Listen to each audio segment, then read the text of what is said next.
नमस्कार, मैं जय कुमार। साल 2023 खत्म हो रहा है।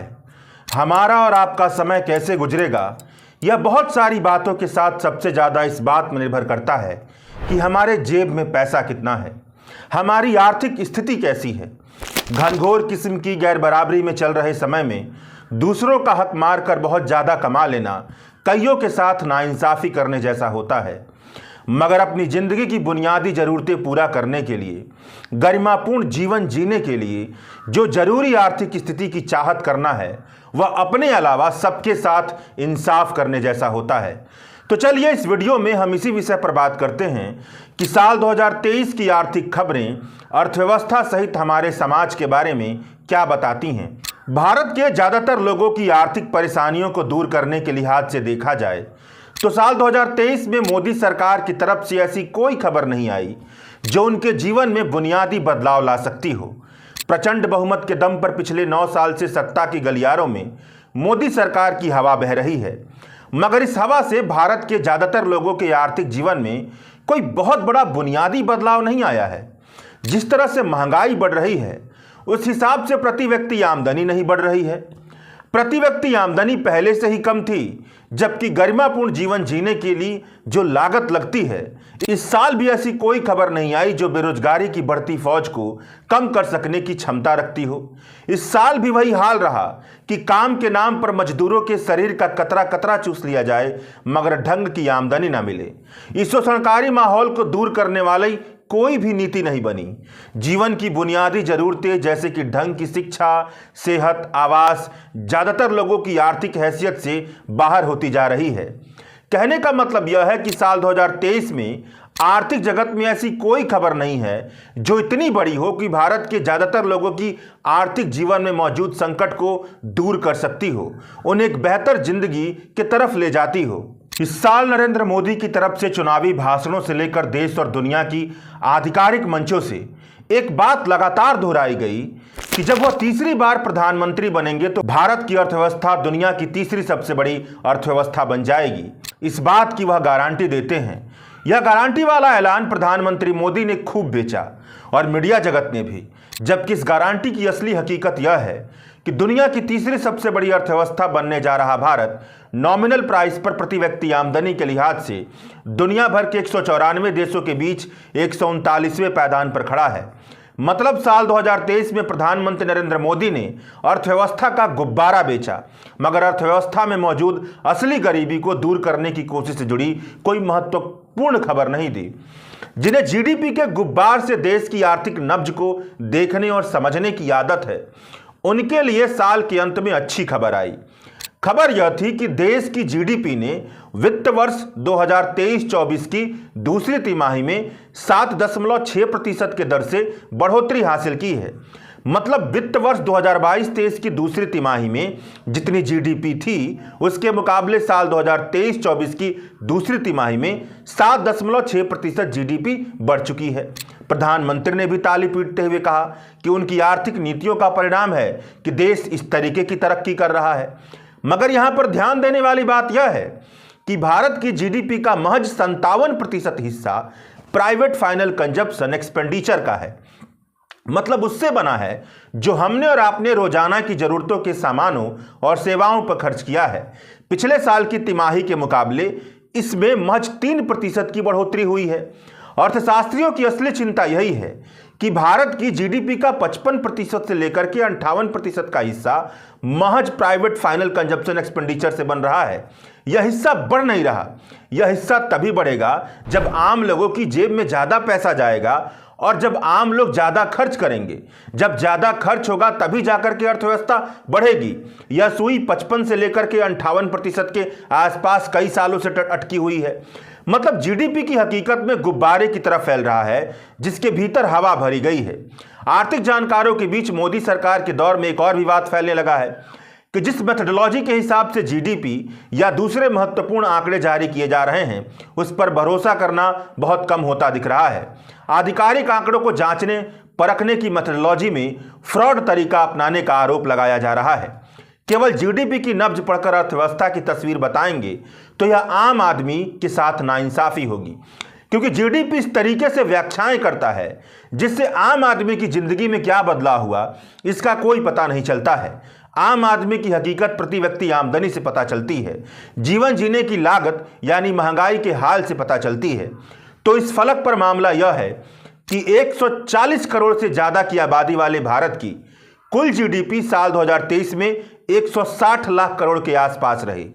तो साल 2023 में प्रति व्यक्ति आमदनी सालाना तकरीबन 1,15,000 के आसपास आकी गई, यानी महीने में प्रति व्यक्ति आमदनी 9,000 से लेकर के 10,000 के बीच में झूलती रही। यह वह आंकड़ा है जो भारत की साल भर की आर्थिक नीति का सारा लेखा जोखा बता देता है। इतनी कम आमदनी में जीने वाले भारतीय समाज में महंगाई की खबरों से साल भर की अखबारें पटी रहीं। खाने पीने से लेकर पढ़ने लिखने तक हर चीज महंगी होती रही।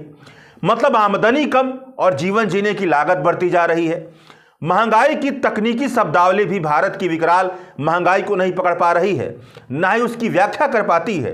रिटेल इन्फ्लेशन रेट यानी खुदरा महंगाई दर 4% से ऊपर यानी आरबीआई द्वारा निर्धारित खतरे की घंटी से ऊपर बनी हुई है। मतलब मुश्किल से 10,000 रुपए कमाने वाले भारत के किसी व्यक्ति का दूध, दाल, चावल, गेहूं, petrol, diesel, gas, school, college का खर्चा लगातार बढ़ते जा रहा है। तो सोचिए कि उसके लिए साल 2023 कैसा गुजरा होगा।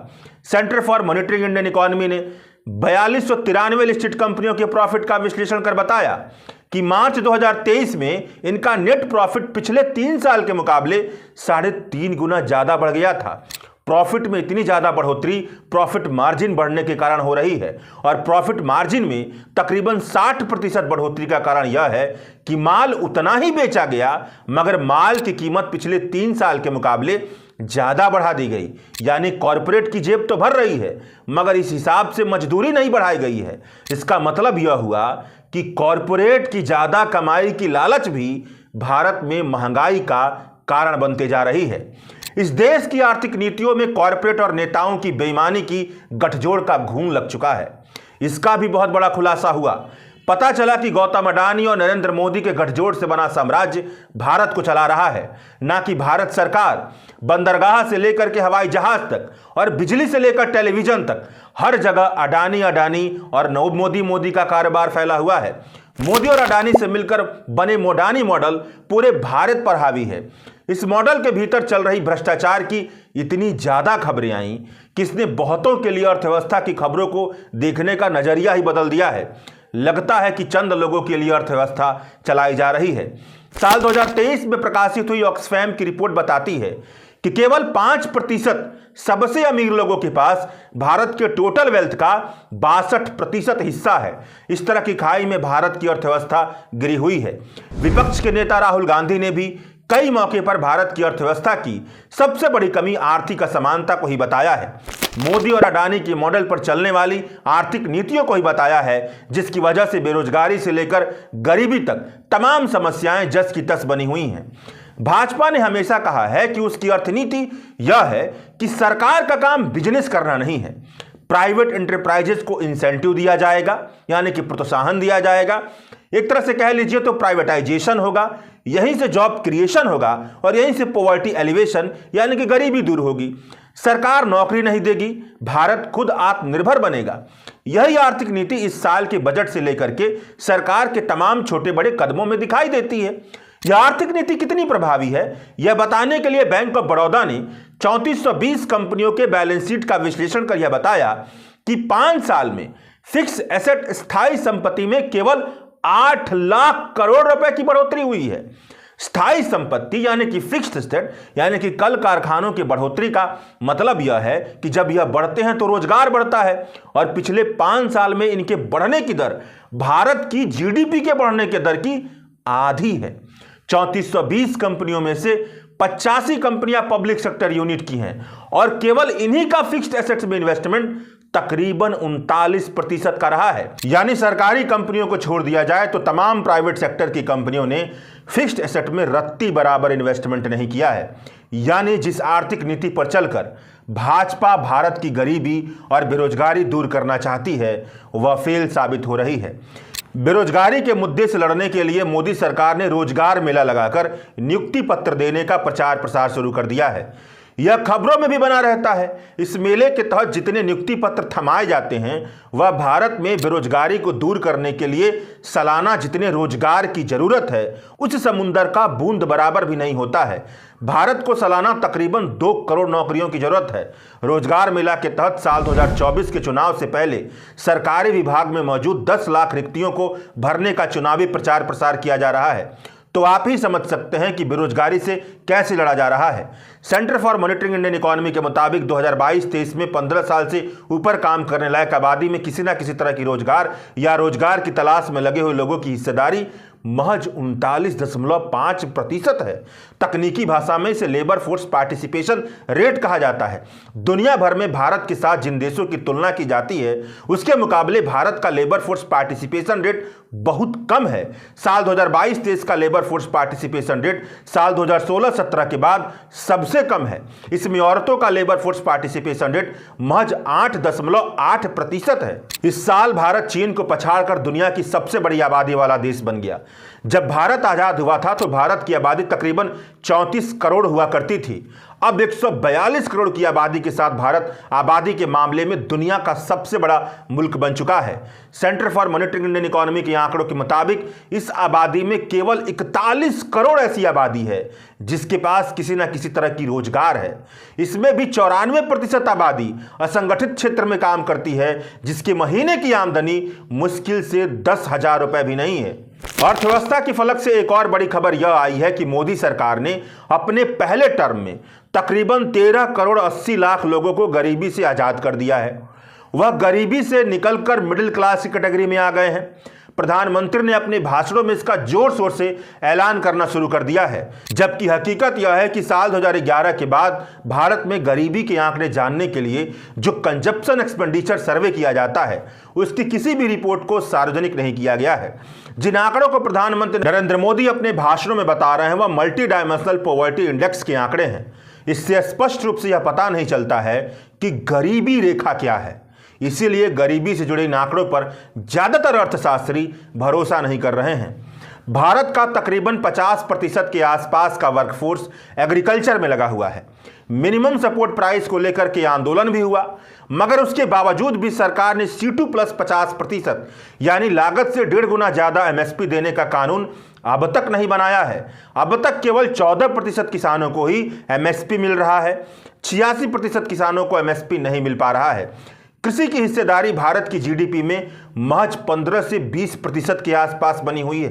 ज्यादातर अर्थशास्त्री यही कहते हैं कि कृषि के क्षेत्र में ज्यादा आबादी लगी हुई है मगर GDP में हिस्सेदारी बहुत कम है। इसलिए कृषि क्षेत्र का जब बोझ कम होगा, जब यहां से लोग निकल के मैन्युफैक्चरिंग में छोटे मोटे काम करने जाएंगे, तब जब वहां पर उन्हें नौकरियां मिलेंगी तब उन्हें ढंग का मेहनताना मिलेगा। CMIE के आंकड़े यानी कि centre for monitoring Indian economy के आंकड़े बताते हैं कि मैन्युफैक्चरिंग का हाल यह है कि साल 2016 में तकरीबन 5 करोड़ लोग के पास नौकरियां थी और साल 2023 में घट करके 3.5 करोड़ रह गई हैं। तकरीबन 30% गिरावट दर्ज की गई है। मतलब साल 2023 में अर्थव्यवस्था की तरफ से इन सारी खबरों का इशारा इस तरफ है कि भारत की अर्थव्यवस्था बहुत खतरनाक किस्म के संरचनात्मक खामियों से गुजर रही है। यह संरचनात्मक स्ट्रक्चरल खामियां जब तक दूर नहीं होंगी तब तक भारत एक समृद्ध अर्थव्यवस्था वाला देश नहीं बन पाएगा जिसमें सबकी समृद्धि दिख पाए। मोदी सरकार की चाल ढाल में तो ऐसा होता हुआ दिख नहीं रहा है। इस उम्मीद के साथ कि हम सब मिलकर के उस विचार विमर्श की तरफ आगे बढ़ें जिसमें सबकी समृद्धि की संभावना पनप पाए। आप सबको द वायर की तरफ से नया साल मुबारक। शुक्रिया। द वायर के और वीडियोस देखने के लिए सब्सक्राइब करें और बेल आइकन पर क्लिक करें। स्वतंत्र पत्रकारिता की आर्थिक मदद करने के लिए डिस्क्रिप्शन में दिए गए लिंक पर जाएं और अपनी राशि चुनें।